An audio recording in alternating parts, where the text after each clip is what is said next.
Ounce for ounce, the ink in a small printer cartridge can cost you more than a bottle of vintage champagne. Some of it works out to thousands of dollars a gallon, pricier by volume than almost anything else you'll ever buy in a shop. And here's the part that should annoy you: that's not an accident, and it's not because the ink is some miracle fluid. It's the whole point. The printer sitting on the shelf for $50 or $60 is bait, sold cheap, sometimes at a loss, to get you to buy the one thing the company actually makes its money on. This is the story of the most quietly brilliant trap in your house: how a cheap printer is designed to sell you the most expensive liquid you own, and all the little tricks that stop you from buying it anywhere else.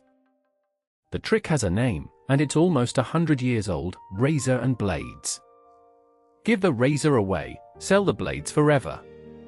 With printers, the printer is the razor, and the ink is the blades, and the numbers are staggering once you look. Take HP, the biggest name in printing. You'd assume a computer giant makes its money selling hardware. It's the opposite. In HP's own annual report, its printing supplies, the ink and toner, brought in nearly $11 billion, about 65% of all its printing revenue. And the profit is even more lopsided. HP's printing division earned roughly 62% of the entire company's operating profit, from a segment that's only about a third of its sales. For comparison, the part of HP that sells laptops and PCs runs on a profit margin around 5%. Printing? Closer to 19%. Read that again. The most profitable thing HP does, by a mile, is sell you ink. The printer is just the delivery mechanism. And they'll tell you this themselves. In 2024, HP's own CEO, Enrique Laws, put it about as bluntly as a CEO can: a customer who buys a printer but doesn't use our supplies, he said, it's a bad investment. His stated ambition? To make printing a subscription. You are not the customer. Your ink habit is. Now, the companies have an answer for why the ink costs so much, and it's worth hearing fairly. HP has said it spends on the order of $1 billion a year developing ink, and that the printhead is a genuine marvel, heating the ink to hundreds of degrees and firing microscopic droplets through nozzles thinner than a human hair, tens of thousands of times a second. All true. The engineering is real. But here's the fact that quietly demolishes the whole excuse. The exact same companies sell ink another way, in tank printers, where you just pour ink from a bottle into a reservoir. And that same ink, from the same brands, costs about 1/30th as much per page. Consumer Reports found tank printers cost roughly $5 a year in ink, versus around $70 for a normal cartridge printer. If the ink were expensive because it's precious, the bottle would cost the same as the cartridge. It doesn't. Which tells you the cartridge price was never about the cost of the ink. It was about the format, the little sealed cartridge you have to keep buying. The price is a decision, and they make it every time you run out. Which raises the obvious question: if the ink is that overpriced, why not just buy the cheap third-party stuff, or refill it?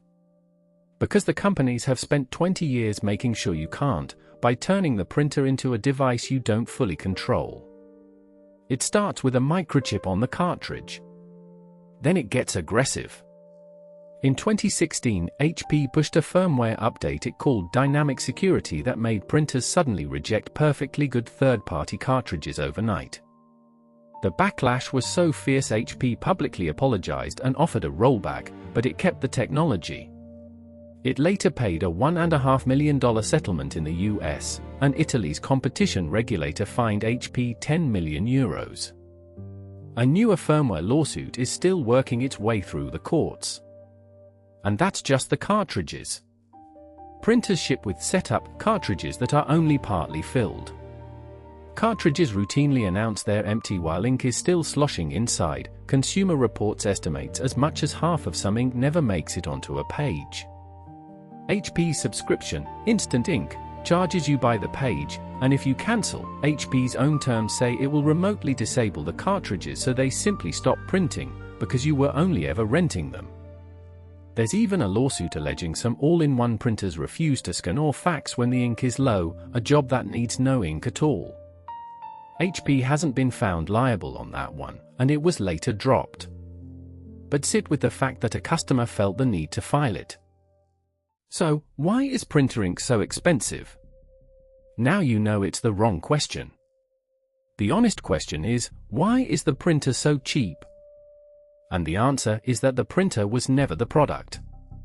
It's the hook. You are handed the gadget for almost nothing so that you'll spend the next 5 years buying the most expensive liquid in your home, in a sealed format you can't shop around, from a company that would rather you subscribed. The engineering is real. The price is a business model. And once you can see that shape, cheap thing up front, captive spending forever, you start noticing it everywhere. Which is exactly what this series is about.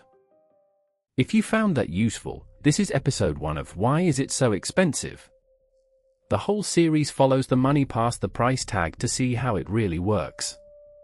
Subscribe, and I'll see you in the next one.